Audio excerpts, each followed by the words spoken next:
I was so excited to get my shipment from Last Bottle Wines in the mail the other day, full of incredible red wines, all from Napa Valley. I love wine tasting, so having this to my door couldn't be happier. Also, couldn't be more excited that today's episode is brought to you by Last Bottle Wines. If you don't know already, they're a Napa-based online wine shop with a twist. They offer just one handpicked wine per day until it sells out, and they're always at incredible prices. We're talking 30 to 70% off retail. And the best part is that there's no subscriptions, no fees, and no minimum purchase. And I could not be more excited to bring this offer right now because they're having a marathon sale, which is coming up March 28th and 29th. Even better, we're offering Dateable listeners 10% off your first order with code DATEABLE. So if you are a wine lover like me, this is a great time to join. And did I mention that shipping is 100% free? So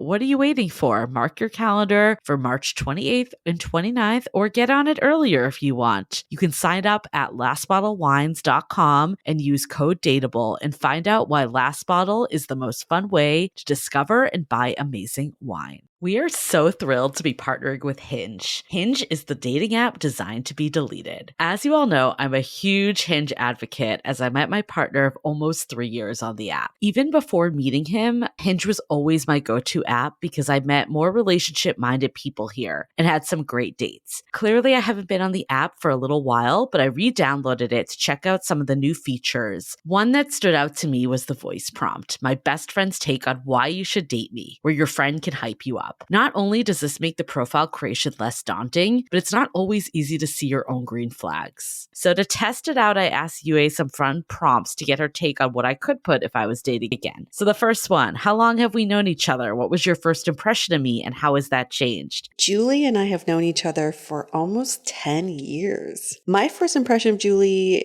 was that she's very social, but I've learned that she has a lot more depth to her beyond the social butterfly that she is. My next prompt, what do you think are my green flags? I would say she's deeply loyal. She believes in love, curious mindset, and she is fearlessly ambitious. And then last but not least, what kind of friend am I? Julie is the kind of friend who will always have your back, no matter what. Damn, that feels nice to hear. So download Hinge and try voice prompts today. Then find someone worth deleting the app for. Hi, I'm Yue Xu. And I'm Julie Krafchick. We're active daters turned dating sociologists. Here to dive into everything modern dating and relationships. Welcome to the Dateable Podcast. Hey friends, welcome to another episode. And if you are brand new to our show, which we figured a lot of you are, welcome to Dateable. This may be one of your first episodes. You'll get used to these voices sooner or later, but maybe we still sound new and novel to you. You are here for dating. Yeah, you're in the right place. If you're here for anything else, you may not be in the right place. No, you're totally in the right place. Well, if you're truly here for cooking tips, maybe not the right place. True. I don't know. Maybe someday we'll get there. But it's so great to connect with you all. And if you haven't yet, if you're new to our show, join our Facebook group, Love in the Time of Corona. As you can tell, that dates us back to 2020. It might be time to finally make the change. Just saying. Maybe. Okay. We'll see. Maybe we'll just be like Coke, or Pepsi. You just keep your branding. So people could forever remember the pandemic. I'm sure that's what everyone wants. Yeah, maybe not. Maybe not. But you could be Love in the Time of Corona beers. There we go. Easy fix. Let's do it. One day we will change this title. Or at Dateable Podcast is our Instagram. So yeah, we are really excited for this week's episode. Some of you may have heard of us actually on our guest podcasts for today. So we're really excited to be joined with Meredith Goldstein, who is the host of the Boston Globe Love Letters. And fun fact, because I'm from Boston originally, when I was first telling my mom about, what we were doing over at Dateable, she found the Boston Globe podcast because it's based off of a column from the Boston Globe. And my mom sent me this clipping and was like, is this what you're doing? I'm like, kind of. So it kind of came full circle to talk to Meredith in the flesh on our podcast. Is she kind of like Carrie Bradshaw for Boston? Similar? I would say it's not as like risque, I don't think. It's not as sex focused. I don't think she needs to like hide her name like Candace Bushnell did. But yes, I would say high level, it's an advice column that people write into, want to get advice about their love life. I guess in Sex and the City, people weren't like writing in as much. It was more her reporting on hot takes of what was going on. But Meredith, if you want to be Carrie Bradshaw, we're all for it. We support it. I've been actually binging on Sex and the City because it's their 25-year anniversary. And I know that some of the episodes are so outdated and actually so fucking inappropriate for today. Oh my God, yes. But most of it, I would say, is still really relevant. And I'm just really upset that there's no other show like this. Each episode really touches upon what we're all thinking inside. Last night I watched one that was about how honest should you be with your partner? What if you're so honest it hurts your partner? Like the questions like that are still relevant to today. So every day I have this passing thought is, should we get Candace Bushnell back on our podcast? I think the answer is yes. Yeah, we should definitely do it. We did have her, how many years ago now? It was a while ago. It's been like six years. Yeah, it was when she was promoting her new book, Is There Still Sex in the City? So we'll have to find the angle. But, the new Sex in the City, I don't think she's affiliated with it, though, is coming back. Just like that. Just like that. I like that show. Really? I'm very mixed on it. I feel like they should have quit while they're ahead. Okay, we have differing opinions. This is good. This is good. I like the show because there is no happily ever after. I like that it showed that, she ended up with Big, but then still shit happened. Like, Big fucking dies.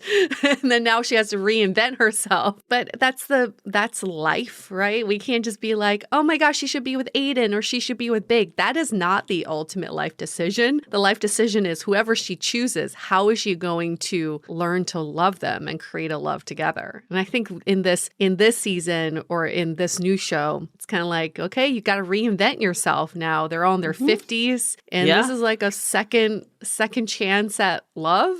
Like, what's gonna happen? That's great. I'm really curious what next season will bring, but I'm with you. Yeah, exactly. I'm with you on, I feel like Sex and the City and Younger. Those are my two binge shows. Younger. I love it. It's also Darren Star. If you haven't caught that one yet, I feel like that one is a hidden treasure that a lot of people don't know about. It's definitely not as mainstream as Sex and the City. But I also pretty much yearly will do a binge of Sex and the City from start to finish. And I think money, the topic of today is something that has been front and center in dating from that show, and it still persists today. And over time, it's changed a bit, but I'm really excited that we get into this topic because with Meredith too, it's less about just like, how do you handle money and relationships, and more just the overarching theme of money is present in every relationship. Even when it's not necessarily a problem, it's just something that's so ingrained in our lives. And when you bring two people together with differing backgrounds or views on money or what they spend money on, it's something you need to deal with.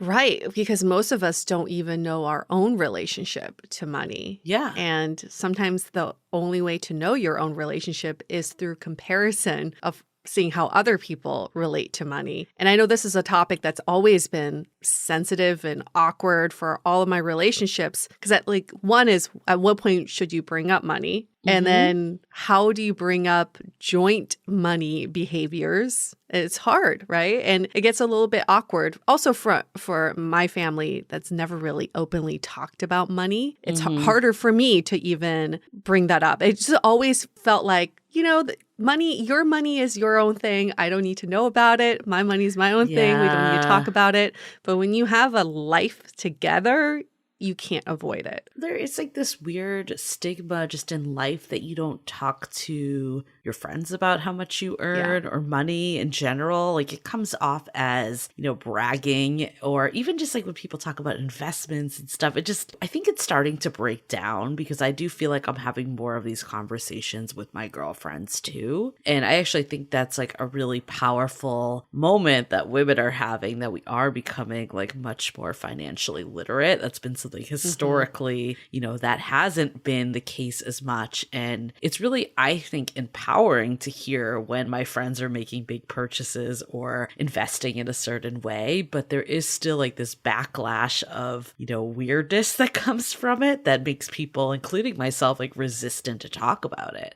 Because it's hand in hand with validation, right? Like these conversations can always leave you feeling like, oh, I'm so far behind. Or I really should be doing more with my money, or I really should be making more money. It's always like that, more. And I totally understand that, because my old coworkers and I were very open with how much we were making. The men were definitely making more than me. And it didn't make me feel good to know that. But I guess it should be an empowering fact for me to renegotiate my salary. I know. I'm very mixed about how, a lot of companies are going to have public ranges now to show salaries. And I think it's really great so people aren't being underpaid. But I also feel like it's going to open a can of worms when you feel like your coworker. I'm afraid it's going to make people kind of resentful of each other. Like, oh, are they working enough to earn X? Like that stuff that just doesn't happen today. Can we just talk about this open salary range thing for a sec? I saw a job posting that listed a salary range of $48,000 to $420,000. That was the fucking range. Well, that's what they're going to do. That's what they're going to do now. They're just trying to trick everyone to apply. Yeah. But if you're in a similar position at that company, there's no way you're going to be happy with any of that. That is a crazy ass range. I mean, that's the problem too, is I agree. They're just going to give these crazy ranges. Stupid. So it kind of checks the box that they're being transparent. That's like the other fear. Because I know like from past jobs, like there's very wide ranges that can be in the same quote unquote level. Yeah. I was looking up though, I mean, this is no surprise to anyone, but like reasons for divorce, clearly just general incompatibility, infidelity, and then money. And one of the reasons though for money that was interesting some of it's just clearly like mismanagement and misspending, but most of it was around communication of money, just not being able to talk about it. And that kind of goes to what we're talking about, is that because it's not something that people feel comfortable talking about when there are issues, and as we know from all relationship challenges, when you don't talk about something, it only makes it worse. Yeah, because in relationships, people treat money as very binary. It's like either you make money or you don't, right? But what we don't talk about in relationships is if you're not the breadwinner in the relationship, how else do you contribute, which is also measurable. But we think like, oh, if you're the one making more money, you're the more successful one. That's not necessarily the case. And I hope that our conversations, I know me, for example, I really want to take this into all of my relationships, is that we can talk about contribution more holistically and not just the money that you bring to the table. Well, just the number salary earning is such a minimal part of the whole equation. Yes. It is therefore where we get focused on, like even in early dating, we're like, oh, what's their job? Because that's a proxy for how much money they're going to earn. And we've been told for years. And I remember even like when we talked to Paul Eastwick from the UC Berkeley Attraction Lab, really great episode for anyone new. That was one of our most popular episodes to date of the science of attraction. And we all hold on to these, the cultural attractive traits. And money is definitely one of them, historically for hetero women to hetero men. But I think across the board, there is a weight that comes with someone that makes a lot of money. It's just been something that's drilled into us by culture and society for so many years. Well, we can't unravel all of that in one episode, but at least we can openly talk about it. It's step number 1 is to be open about this topic. Yes, more money episodes to follow.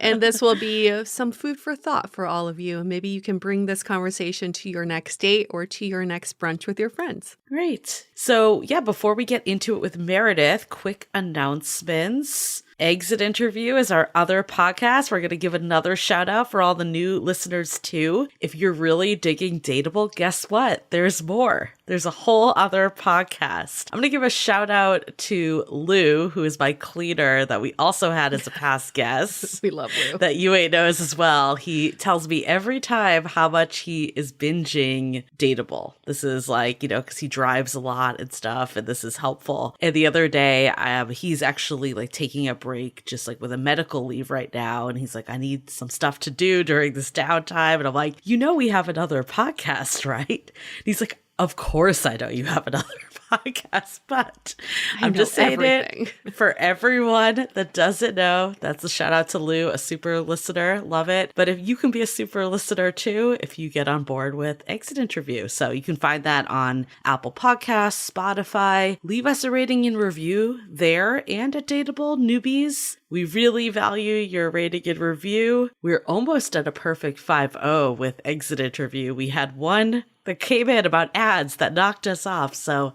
help us bring that back up. We'll give you bonus points if you leave us a rating and review on both, and then in your review for Dateable, you mention Exit Interview. Ooh, we'll give you a major shout out. Yes, we'll give you a major shout out. See if you can do a little cross promo on your review. I mean, honestly, reading these reviews really, it keeps us going too. Like beyond just the value it adds to just how we rank in podcast algorithms and just getting good guests because they're like, oh, this is reputable. We got a review the other day talking about how this podcast helped this listener find her person because it had her stop asking questions like, do you like hiking? And started asking more insightful questions that would give her line of sight into, is this person someone that's a good partner for me? Are they ready for a relationship? Right. Are they ready for the type of relationship I want? So it helped her find someone and weed in and out people and figure out who to invest in. And ultimately, that's what we're all about. We're helping you be more intentional in your love lives. So hearing that and hearing someone that, found success and love, that just warms our hearts, and this is what keeps us going. 1,000%. Yes. Okay. At Dateable Podcast, loving the time of Corona. That's our Facebook group. We set it up top. And yeah, I think that's it. Before we keep going, we'll just take a minute for a message from our sponsors. Support for today's episode comes from Honeylove. The reviews are in. Honeylove came out on top for best wedding day shapewear. With wedding season upon us, this is the ad you've been waiting for. Whether you are a bride, a guest, or looking for an everyday fit, Honeylove is your go-to for all things shapewear. Honeylove has revolutionized compression technology, so you no longer have to feel like you're suffocating while wearing effective shapewear. Their best-selling Superpower shorts are my favorite. It has targeted compression technology that distinguishes between areas where you want more support and areas you need less compression. You'll immediately feel and see the difference. We have an exclusive offer for all of our listeners. Get 20% off your entire order with our exclusive link, honeylove.com/dateable. Support our show and check them out at honeylove.com/DATEABLE. This episode is sponsored by Via. We all know there are things that can help set the mood in the bedroom, but did you know a little THC could also do that? Yes, Via has developed a unique blend of pleasure-enhancing cannabinoids, libido-strengthening herbs, and a low dose of THC all into one mind-blowing gummy called High Love. This gummy, wow, it will awaken your senses, increase blood flow, and intensify any sexual experience. I've been pleasantly surprised by the High Love gummies because it is just the right amount of THC for me to have a good time without feeling sleepy. And hey, if THC is not your thing, Via also offers a wide array of other gummies without it. And everything legally ships in 50 states with discreet packaging directly to your door. So if you're over 21, you can get 15% off and a free pack of award-winning Dreams THC plus CBN sleep gummies with our exclusive code DATEABLE at viahemp.com. That's VIIAHEMP.com. Let the gummies work their magic. Head to viahemp.com and use the code DATEABLE to receive 15% off and one free sample of their Sleepy Dream Gummies. That's viahemp.com and use the code DATEABLE at checkout. Take your passion and pleasure to a whole new level with High Love from Via Hemp. As you know, I recently left my corporate job and I've been in total recovery mode, all about self-care. One of my new routines is the nighttime shower before bed. There's just something about washing away the day and that reflection that's been super helpful for me. I've been using one of our partners, Osea's Mega Moisture Duo. This combo body oil and body lotion are so freaking incredible. It literally feels like I'm at a spa. I realized that the secret is seaweed and other skin level ingredients that are normally reserved for face products. And that's why I was so excited when Osea became one of our partners. And, you know, we're so grateful for partners like this because one, they keep the show going, but they're also super good for all of our listeners and for our own well-being. So if you want to have that nighttime bliss like I am doing, you can get 10% off your first order site-wide with code DATEABLE at oseamalibu.com. You'll get free samples with every order and free shipping on orders over $60. So head to oseamalibu.com and use the code DATEABLE for 10% off. Let us know which products you end up going with. Share them in social. Super excited to see what you end up choosing. This episode is made possible by Badlands Pets. As you all know, Mojo, my precious baby, is the reason why I found love in the first place. He made me feel love again. So I would do anything to ensure his health and longevity. And actress Katherine Heigl and I have that in common. She's helped save over 16,000 dogs through her foundation. And after doing a ton of research, she feels there's one place we can look to improve any dog's health, and that's their food. So fortunately, she found that just by adding a few special superfoods to her dog's food, she saw huge transformations in their health. So she's made a 20-minute video explaining step by step how anyone can do the same thing to see incredible changes in their dog's health. I've definitely re-looked at what I'm feeding Mojo and making sure that, hey, he only has one life to live, and I want to make sure it's the best damn life. So if you want to keep your dog healthy and happy, go to badlandsfood.com/dateable and watch Catherine's video right now. Again, that's badlandsfood.com/dateable. Okay, let's hear it from Meredith.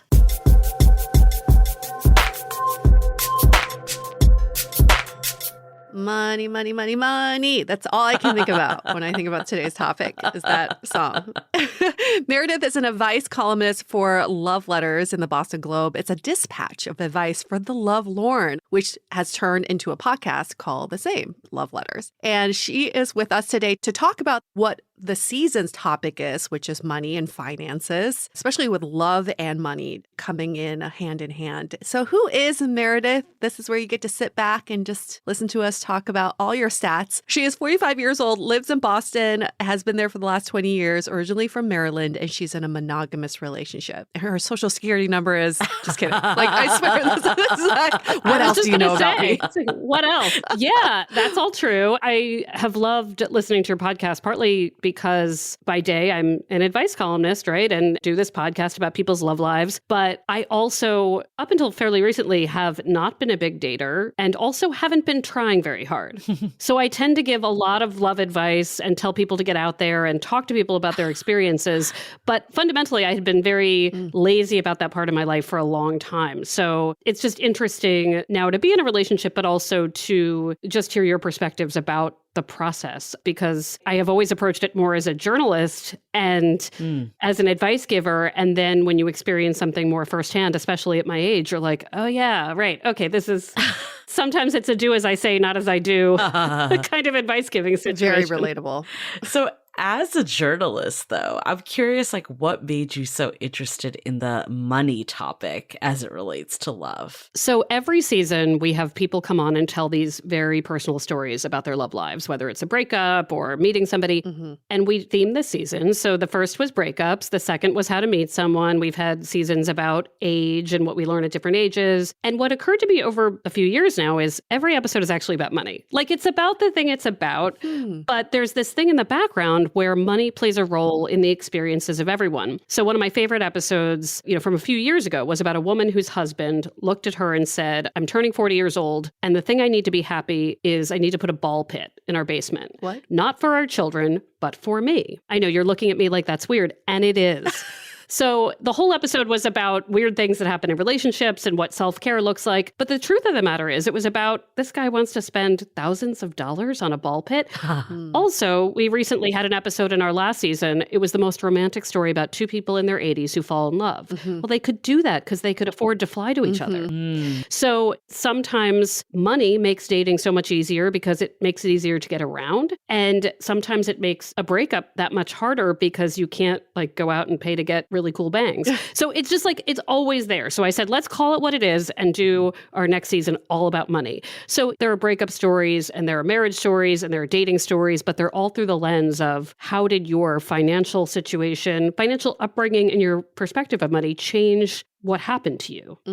It's fascinating. I thought the through line would be more about how do you discuss finances in a relationship, but I'm hearing that money is just a through line in all of dating because it offers you the lack of or more accessibility into the resources to connect better with someone, or at least that's kind of like the blocker that many people have, is that could be an excuse, right? Yeah, and I do think you're right. I think after every episode, I say, wow, if only this person could talk about this more easily. So for single people dating, a cost of doing this, our first episode of this season, which I thought was just such a good way to kick it off, is about two people who are married. One is really good with money. The other turns out to have $35,000 about roughly in secret credit card debt. Yeah. So you can imagine when the spouse finds out, they are not thrilled. So how do you talk about that? So that is a piece of that, right? What is financial infidelity? Can you forgive it? So I do think communication is a big theme. Even people talking to themselves. What I found really interesting is everybody we interview, I've said, well, what kind of upbringing did you have with money? Did your family talk about money? Some people know every cent of what they had. Often those people come from single parent households, like I was, where you kind of just get the vibes of what's going on. A lot of people realized as adults that they had more or less money than they thought growing up. They thought they were just getting by, but in retrospect, their parents just saved a lot. So it's fascinating also to see what we carry with us from the way we're raised. So take us through that. Okay, so you said that you had your own experience with how you were raised with money. How do you see that now playing into your love life and your relationship? Well, my sister and I, our late mother was wonderful with money, and she was a single parent piano teacher, and she would leave little notes around the house of math, figuring out how, as a piano teacher, she could keep us in the house she bought when she was married so we could stay in the good public school system. And it was actually really cool that I was like, my mom does this on her own, and she's thrifty, but she's smart about money, and she comes up with cool ways to give us experiences, and she prioritizes things like music. So my sister and I, though, we just spent a lot on ourselves. We sort of, I think, in response to that, we were like, you know what? We're going to buy this, we're going to buy that. And I think both of us had to quickly learn how to do a budget more like what my mom had done. We just didn't want to have to make sacrifices. And I think we also felt in our 20s, now we're in our 40s, we were like, we don't have kids, right? This shouldn't mean we're rich no matter what we do. And as we know, that's not true. So I think even as an adult, I've been figuring out, well, I'm much better with money now, but what are my priorities? And in a relationship, I don't live with anybody yet. I'm in a relationship with someone I feel serious about. And yeah, we notice things about each other. Well, how do you deal with money? It's a really interesting thing because I think one of the reasons we get along is because we both value experiences and little treats. I will never go without taking myself to a nice dinner. I will prioritize that over something else. He really wants to get incredible ingredients to cook. And he is just a real foodie. And that is something he will splurge on. Both of us are not people who would buy really expensive shoes. I'm not somebody who would pick the purse, right? I like to eat a lot, right? So luckily for me, he can cook it. I'll eat it. But these are values that you don't think about when you're dating that much, but then you do, right? One thing he noticed when we first started dating and it was no longer really, everybody was less shut in as vaccines were happening, was he said, I noticed that every time you go to a friend's house, you bring something. And part of it was just the celebration of, oh my gosh, I can go to my friend's house. We've been vaccinated. But I was like, oh yeah, I think that's like a little bit of a Jewish thing. Like, I don't even know. I probably can't. But I was like constantly bringing pastry or like, well, we have to bring something. And it was just something in my family where I was like, you want to go to somebody's house and not bring something? And he was like, no, I want to be polite and I want to bring something. But you will go to Whole Foods and spend $55. It was just, I noticed him noticing me. Mm-hmm.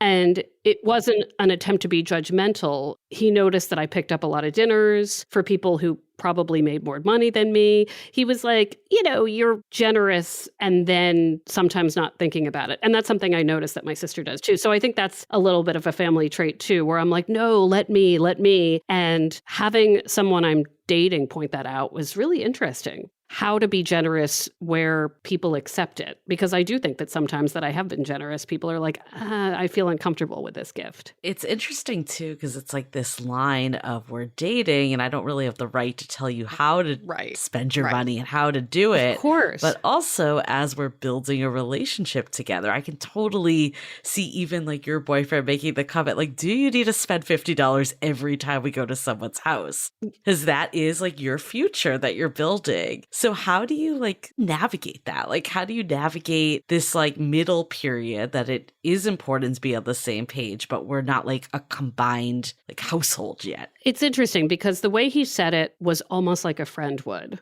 Like, I'm watching this and do whatever you want, but I'm pointing out something I notice and I want to make sure you're caring for yourself. And I think the spirit of it always feels better because we share feelings of generosity. Like, he loves to cook for his friends, and that involves buying ingredients and for his family. And as somebody who does not cook, I'm like that Arrested Development meme of like, what could a banana cost? $10? Like, I don't actually know what produce costs because I so rarely buy actual food. I'm like buying instant oatmeal. So when I see what a beautiful dinner costs to make, I'm like, oh, well, okay, he's generous too. So it more felt like, oh, we align on a lot of financial values, but it is this interesting thing of like the checking up. It's also very loaded to say like, well, if you had all the money in the world, like, what does it look like? For some people that we've interviewed in the podcast, a few people actually, their entire savings and goals revolve around travel. Right. Like, they would rather travel than have the beautiful couch, right? And I'm somewhere in the middle where I'm like, I want a pretty comfortable couch and I also want kind of a nice trip.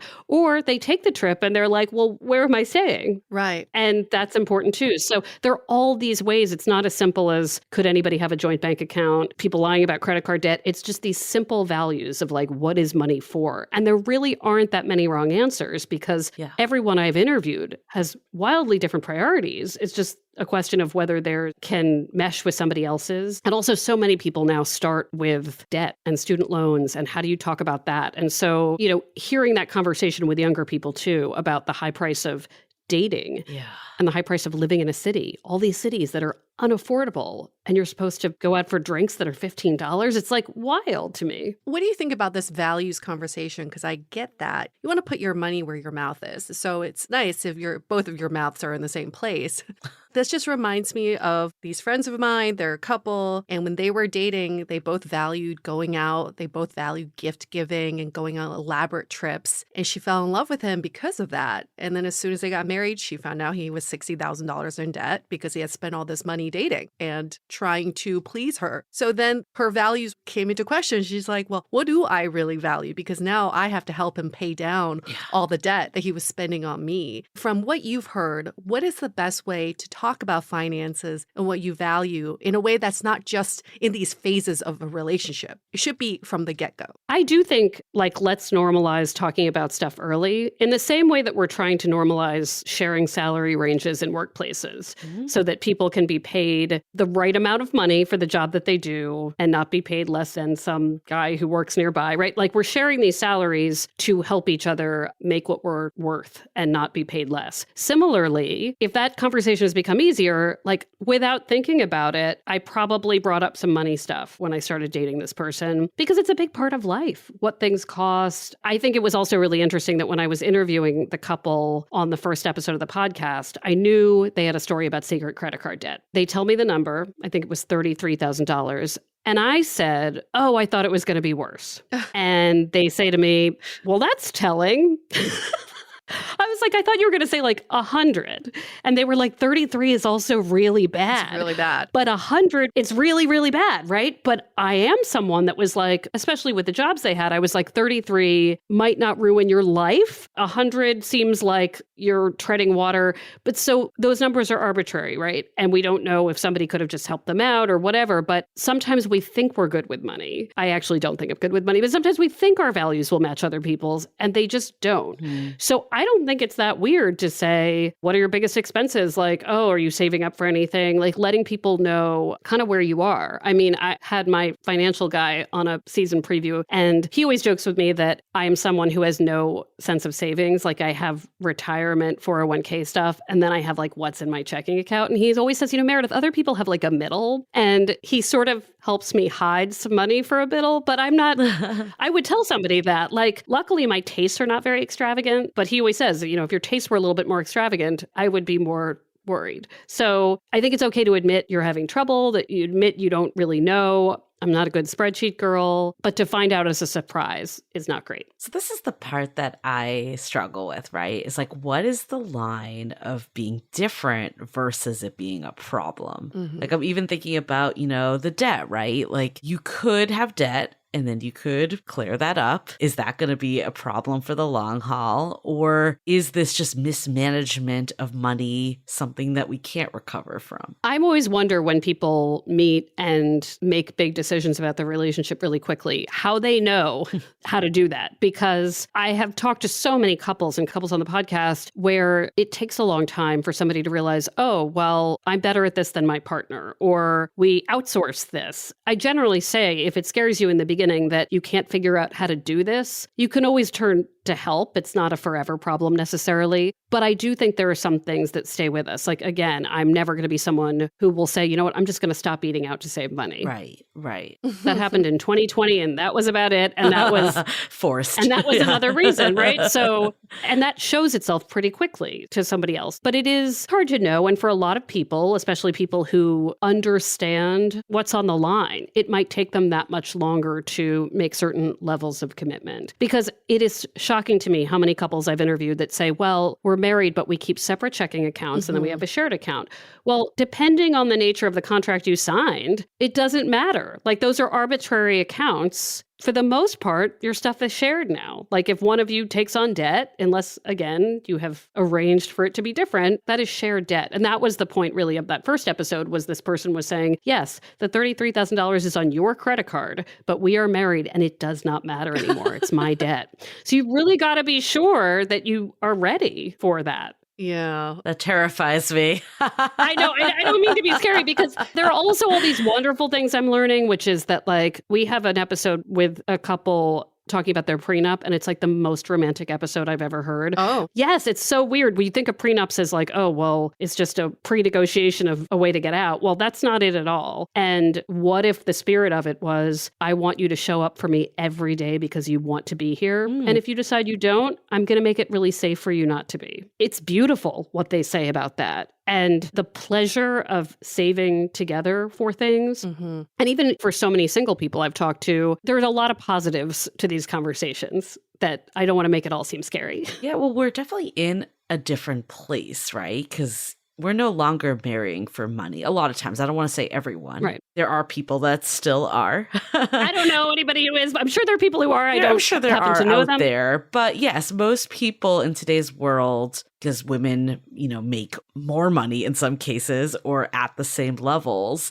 it's not always that's what the ulterior motive is anymore. And also with people getting married later and later, then you're bringing a lot that you've earned along the way instead of kind of building this life together, which I think is like a good thing net that you're getting married not because of money, but because of love. But how do you kind of navigate that, like especially if there is a discrepancy between how much you make? Like how have you seen couples deal with that? Like I wouldn't want like someone to say like, oh, I shouldn't get married because of money. You know what I mean? Well, it's interesting you say that we now just marry because of love, which I think oftentimes we do. I hope we do.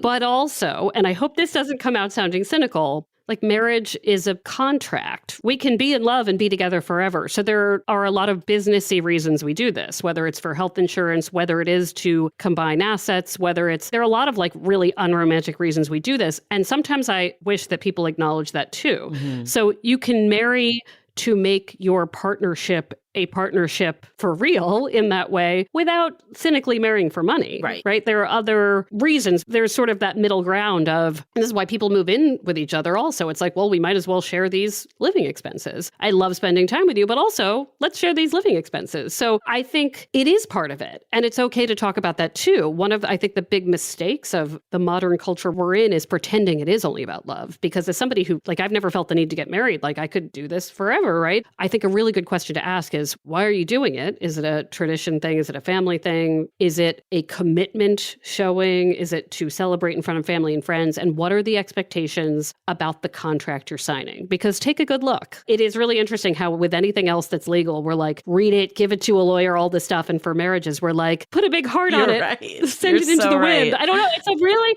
and I think it's okay. It doesn't have to mean that it's not romantic. It just means it is kind of a little bit of a business of your partnership, which is fascinating to me because I've read studies where they look at unmarried people who are in couples and they earn together less over time, even if they're committed. There is something about people in married partnerships where, I don't know, maybe it's the spirit of right off the bat, they're like, this is what we're doing. So, but in terms of financial like pay gaps, as someone who is probably erring on the side of like, I'm going to bring too many pastries to somebody's house, that's something that would never bother me if somebody worked hard, was passionate about what they do. But I do know it's also okay for other people to say, well, I want some sort of equity in this. I also think it's really important to think about what labor means, because as we all know, and I have so many friends that are like, well, I'm working less, I have kids now, right? But the labor I do is wild. So not all labor looks like a paycheck. Well, I think part of what's going on right now, I don't know if there's a trend or if you're seeing a trend in some of the stories you've been hearing, that as people marry later in life,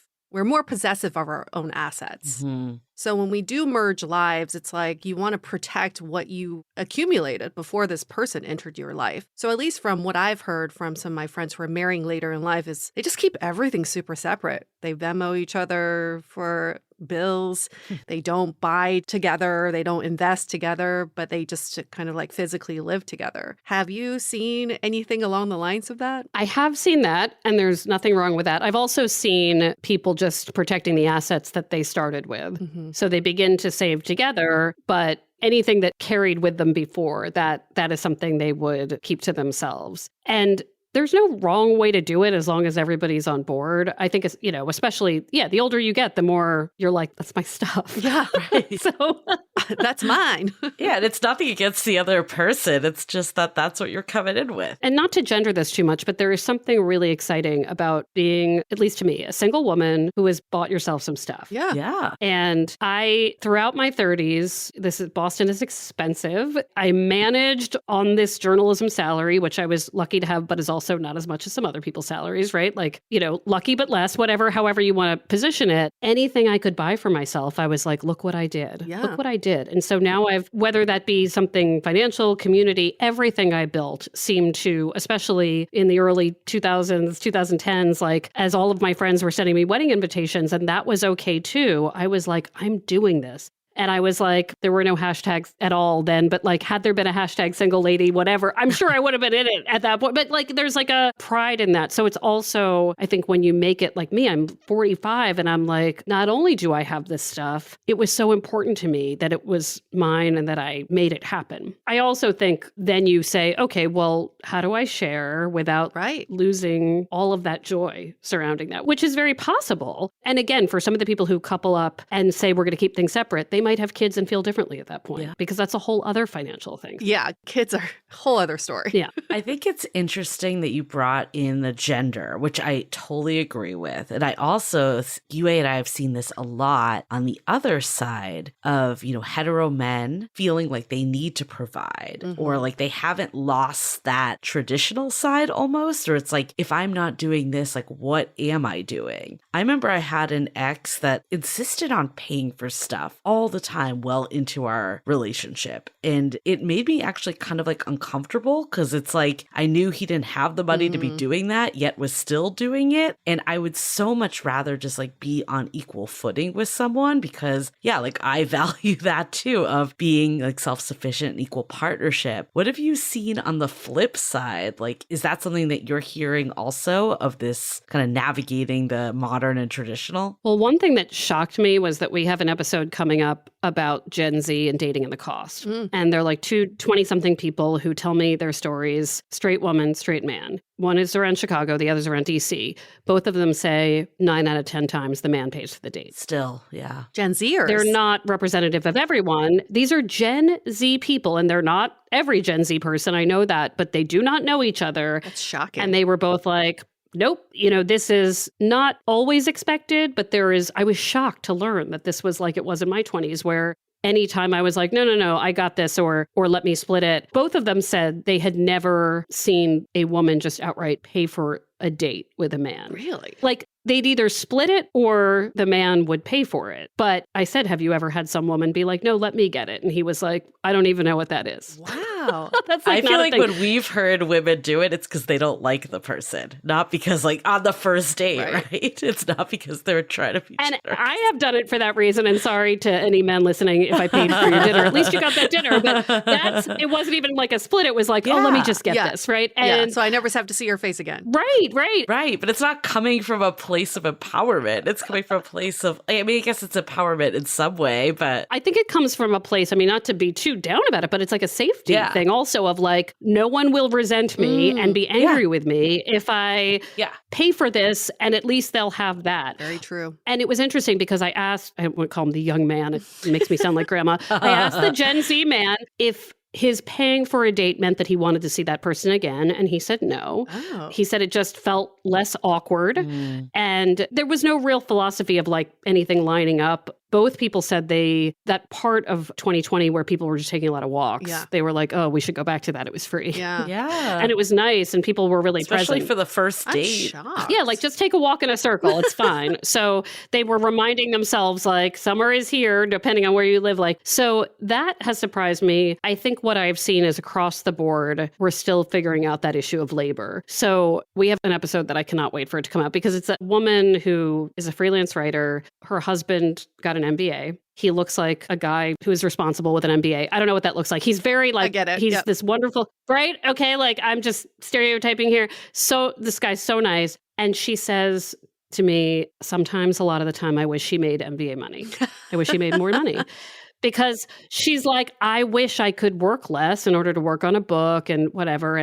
But here's the thing. He does most of the childcare that's daily. He does most of the house stuff. So they have a really gender flipped in terms of traditional thinking. He's looking at her and saying, if I had these business jobs that paid that much more, I would not have the time or happiness to do all of these things and to support you emotionally. I mean, he is really doing the emotional labor in that household, and she knows it. So really what she wants is to have her cake and eat it and for him to magically make a ton of money and do all those things. But that is a moment where it was so weirdly refreshing to hear this woman say, oh, right. He does all of these things that actually have a financial value that's just not as obvious. But I think we all have those problems, right? Like I have trouble knowing what I did any given day because it's hard to know what is the thing I did that was work.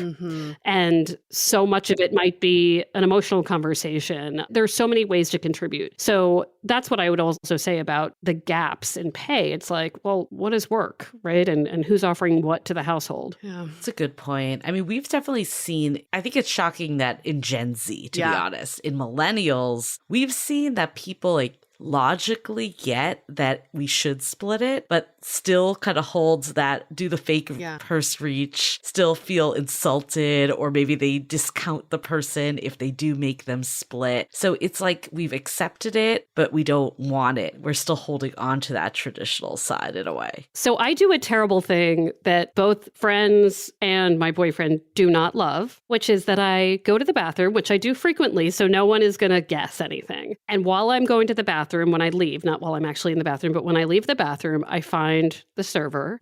I give them my credit card and I say, don't let anybody pay for this. This, for some reason, makes me feel like James Bond. It makes me feel like a magical rich person, even if I am like legit just racking up credit card debt. It is like the most fun thing to do for the check to come and it's like already paid for. And then everybody at the table is like, what? You already paid? And I'm like, that's right. I already paid. And like, I love it, but it drives people up the wall a little bit. But I think it's like such a fun thing to do if you can afford to do it. But on a date, yeah, like sometimes it's like, let me do this. It's like a surprise. But I do understand why it's also like, well, this just took the agency away of anybody else wanting to contribute. It's tricky because what you're doing is putting people in their place. You're assigning roles and It's a little power movie. It's a little, yeah. Right? You're like, I'm the giver now. I'm the caretaker. I'm the provider. And you all are the recipients. I own you now.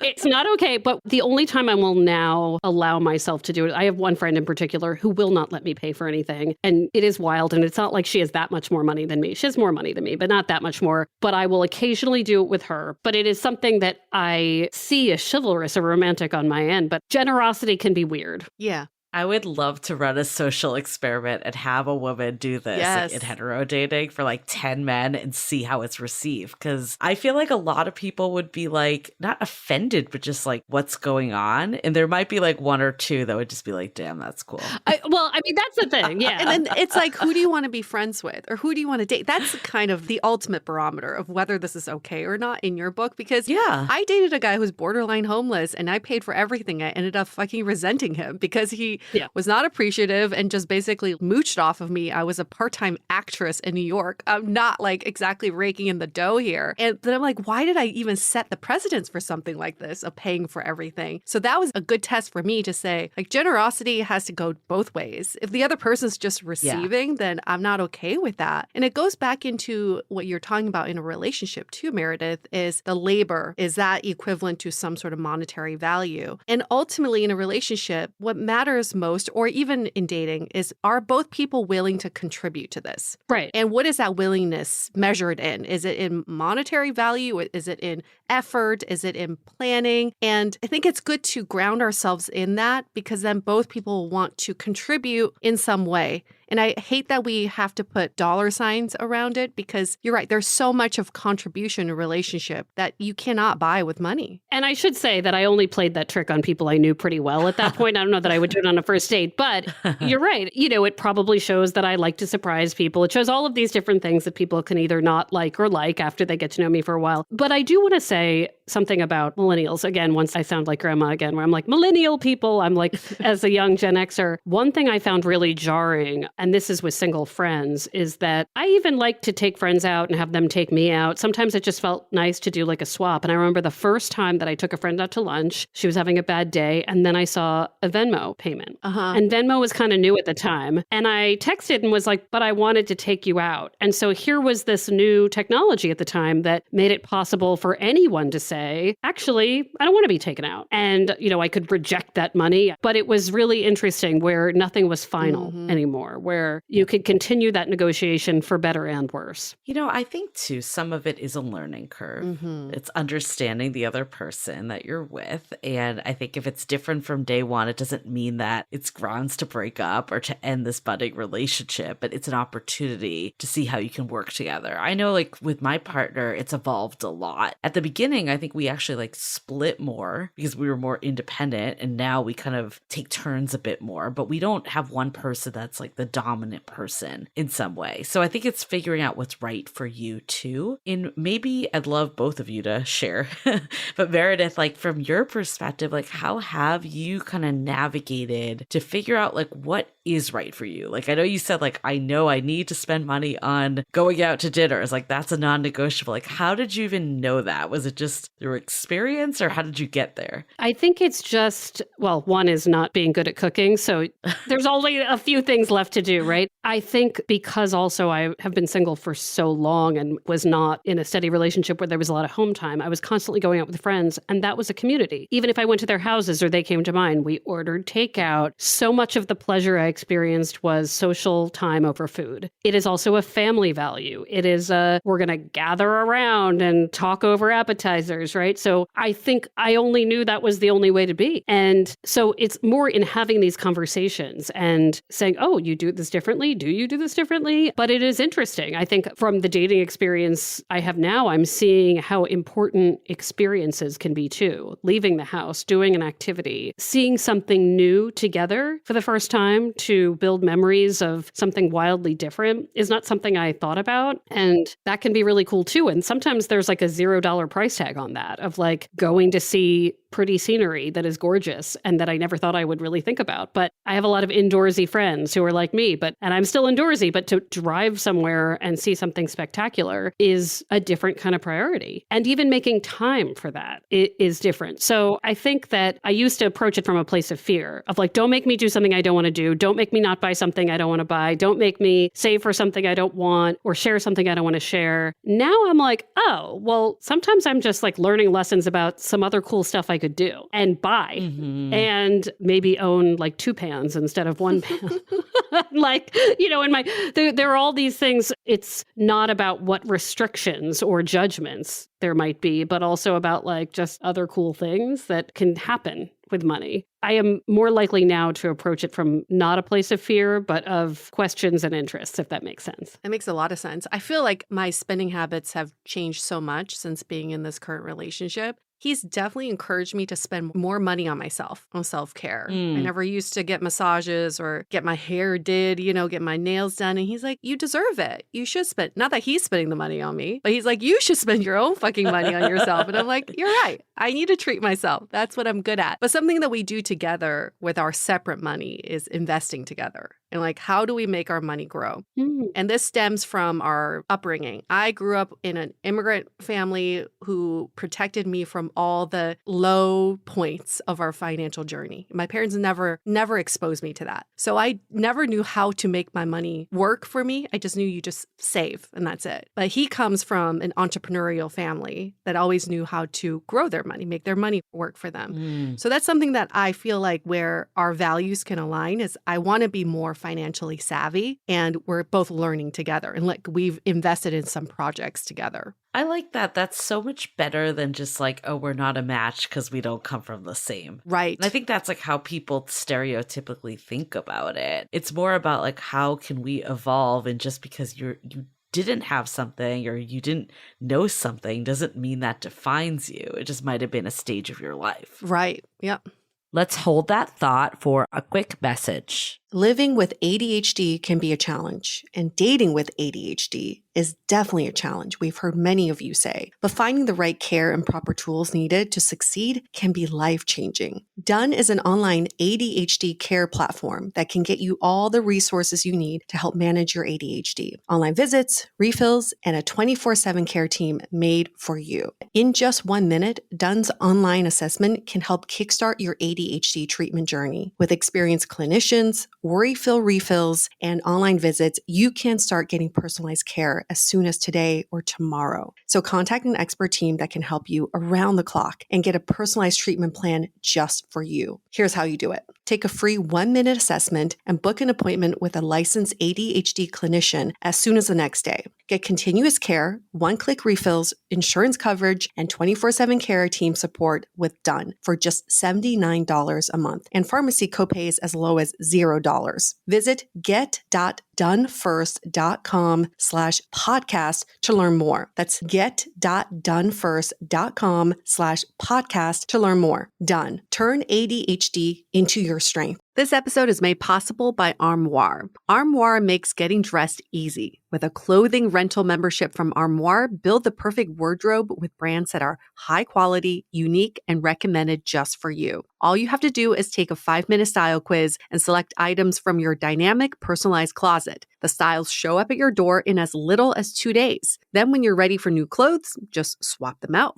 Listen, I live in Southern California. There is absolutely no need for puffer coats or any sort of those winter jackets. But when I travel anywhere else in the world in these cold months, I'm often burdened with the task of getting winter clothes. And now with Armoire, I can just rent my winter wardrobe. It's brilliant. Right now, our listeners can give Armoire a try and get up to 50% off their first month. That's up to $125 off. Just visit armoire.style/dateable. That is armoire.style, spelled ARMOIRE.style/DATEABLE to get up to 50% off your first month and never worry about what to wear again. Try Armoire today.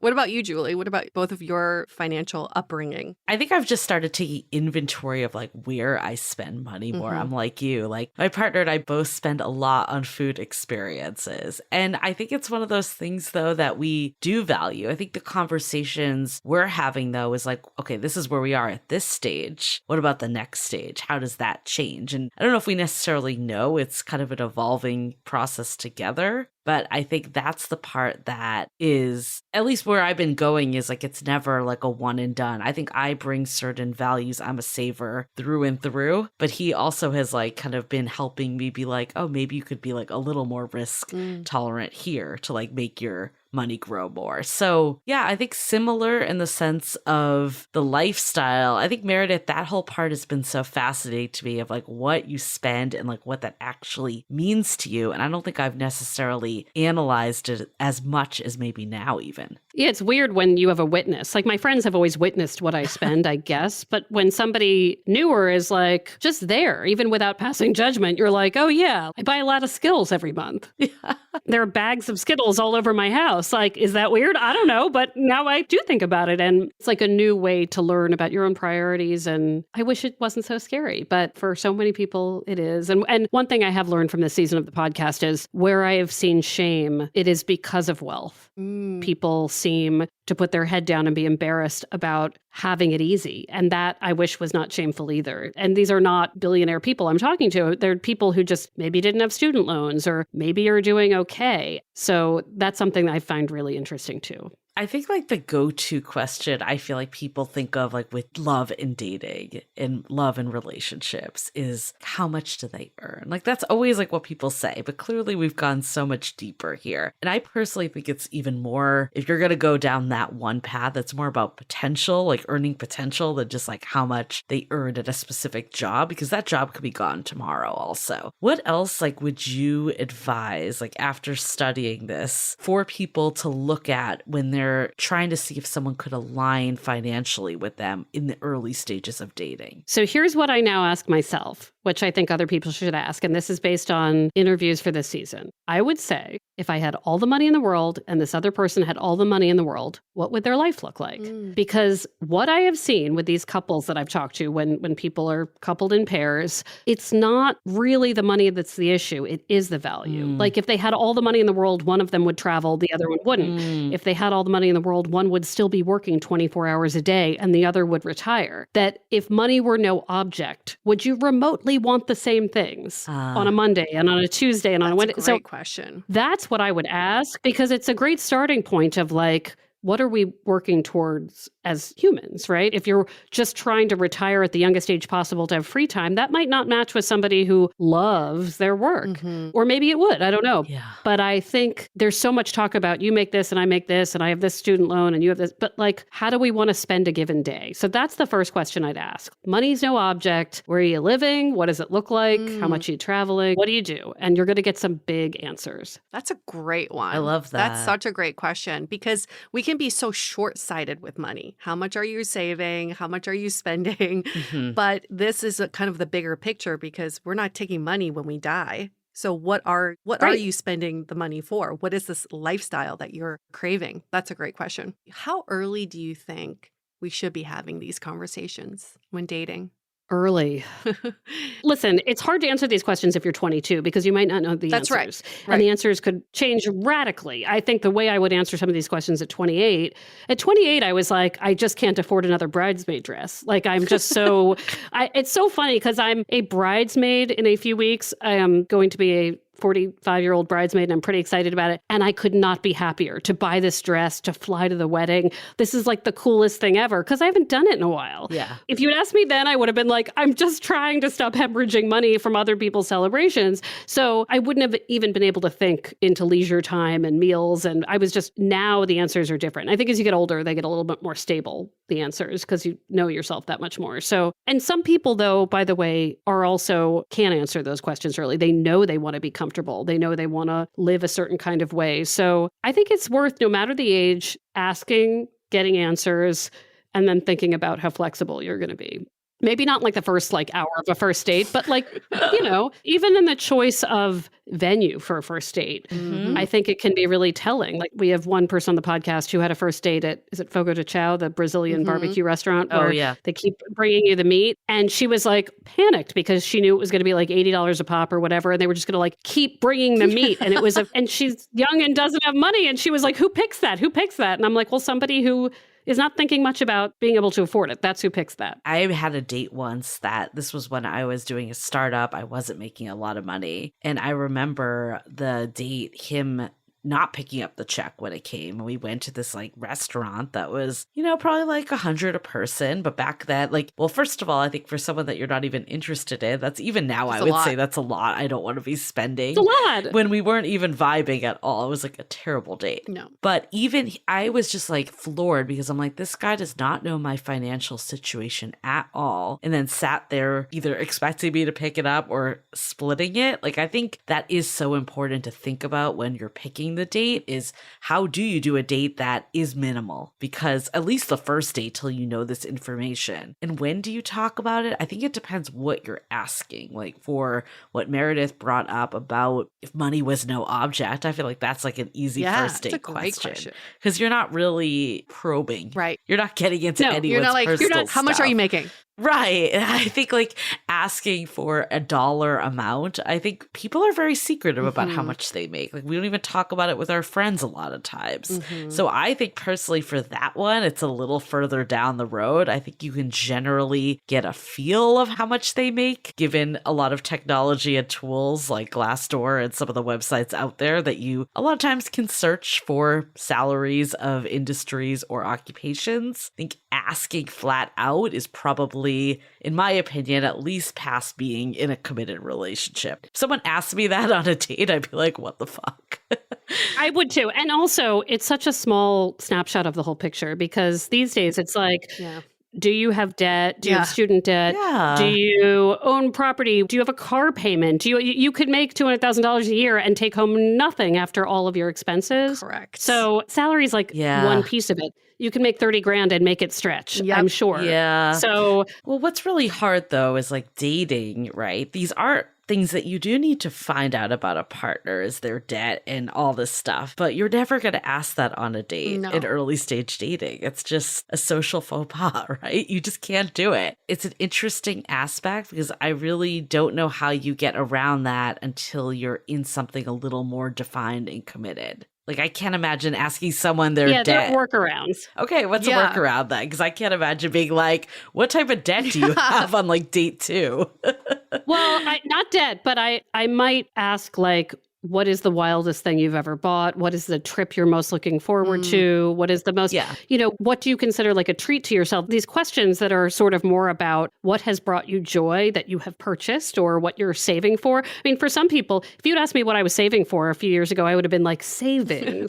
Yes, that saving would be, I think there are ways around it. And then you're getting really the answers you want. Yeah. Again, the spreadsheet is going to give you very little in the beginning. I think it's better to be did these answers make sense? And people give away these things all the time. They can say, oh, my family summers on Martha's Vineyard every year. That tells you something, right? You know these things, right? Yeah. If they don't, that there's a lot we can learn just by what we talk about. It's good to know the information, but clearly what we're talking about too, there's labor aspects, there's emotional support, there's other things that you're getting from a relationship that's not just money. So it's how do you kind of look at the bigger picture too? Because I wouldn't want people to be my takeaway is I should ask these questions and then be like, never mind if they don't answer the way I want. One number doesn't stand for everything. And I know a lot of people, especially during COVID, were doing that New York Times list of questions to fall in love with someone that had been written about years ago, more out of boredom, I think, than anything else. And some of those questions accidentally might tell you what someone has bought, what they prioritize. There are a lot of like books like that designed to sort of, they're like spiritual questions that actually are like, do you like nice cars? So, listen, they're not the worst things. They're not necessarily going to bring you love, but some of these probing questions can reveal a lot without asking for numbers. I think like the biggest takeaway I've had from this whole conversation is just how intertwined money is with dating, relationships, love. I think we tend to think of it like love and money as two separate things. But what I'm hearing from you is it shows up in every facet of this, like from what you do together, what you value, like all of this is coming through that's beyond just the typical things we think about, like who pays for a date or, how much we have in savings. So I think that was a major aha moment for me with this conversation. The other takeaway I had too was, like how can we start to have conversations that feel less scary? I think what you were saying too about the prenup and how can that be romantic? Like how do we spin it? Like you were saying about like how you two are now investing together. It's a positive instead of being like, oh wait, you didn't invest? Oh my God, deal breaker, red flag, I'm out. We need to change like the language that we're using because a lot of it does come from our background as we discuss. Like some of it just might be how we were raised and how we were brought up. And it doesn't necessarily mean that that defines us. It just might be what we currently know. And maybe being in a relationship with someone that knows a different way could actually be a value add instead of a reason to break it off. And I think there's something very romantic about just saying talking about money is going to make you feel safe and me safe. And that is showing you love, that I want us both to be okay with where we are. Yeah. The follow-up question to all of this is like, what do you want to improve in your financial literacy? I think that would be something I would want to be asked on a date. Like you're saying, Julie, there's current state of where we are, but there's also this other level that many people want to unlock. I want to improve how I save, how I invest, how I look at money. And those are discussions that two people can have together because,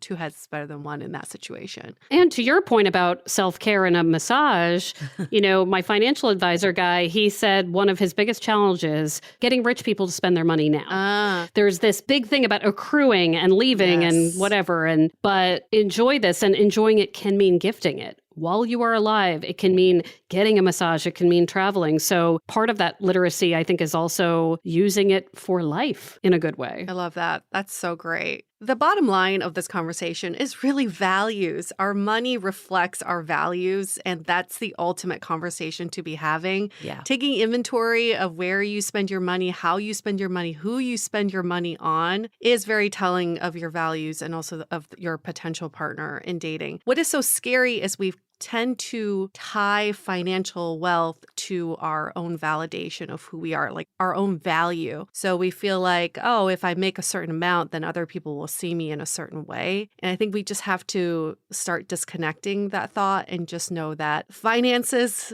are way more than just a number, and it does not show someone's value. It's not just one-dimensional value in all of it. And that's why we need to have the conversations, because it's not a reflection of who we are as a whole. So I'm glad we're having this conversation now. I'm glad we're open to having this conversation. We love to hear from our listeners if you've had a breakthrough in your financial conversations with a potential partner or maybe on a first or second date. Those are kind of the best ones that we want to hear about, because how did you break the mold of talking about finances? Any other last takeaways or advice for our listeners when it comes to finances? Again, one lesson I think would just be that the good news is we're all scared to talk about it a little bit. Yeah. So I think you're never going to go into a situation where the other person is like, why are you having trouble with this? Like we're all just sort of holding each other's hands and being like, am I doing it right? And that there's something calming in that. Yes. Fabulous. Well, thank you so much, Meredith, for being with us. Thank you for having me. This was such a great conversation. I'm going to go return a bunch of bridesmaid dresses and try to get my money back for all the ones that didn't fit. Yeah. You know what? There should be a buyback program where the bride buys back your bridesmaid dresses. Yep. I love they're always like, you'll wear it again. It's like, no, I won't. No, I won't. No. I just donated a whole bunch the other day. I'm like, never going to wear these again. What an industry. It's such a scam. Such a scam. But you know what's not a scam?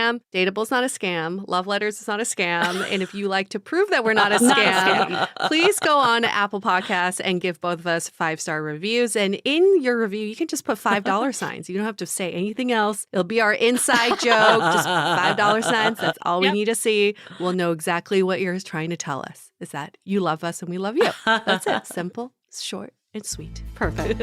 Okay, we're going to wrap up this episode. Stay dateable. The Dateable Podcast is part of the Frolic Media Network. Find more podcasts you'll love at frolic.media/podcasts. You can follow us on Instagram at Dateable Podcast and visit dateablepodcast.com for access to all the episodes and our premium programs. Also, make sure to subscribe today if you haven't already on Apple Podcasts, Spotify, or your favorite podcast platform so you are the first to get all the latest episodes. And most importantly, stay dateable.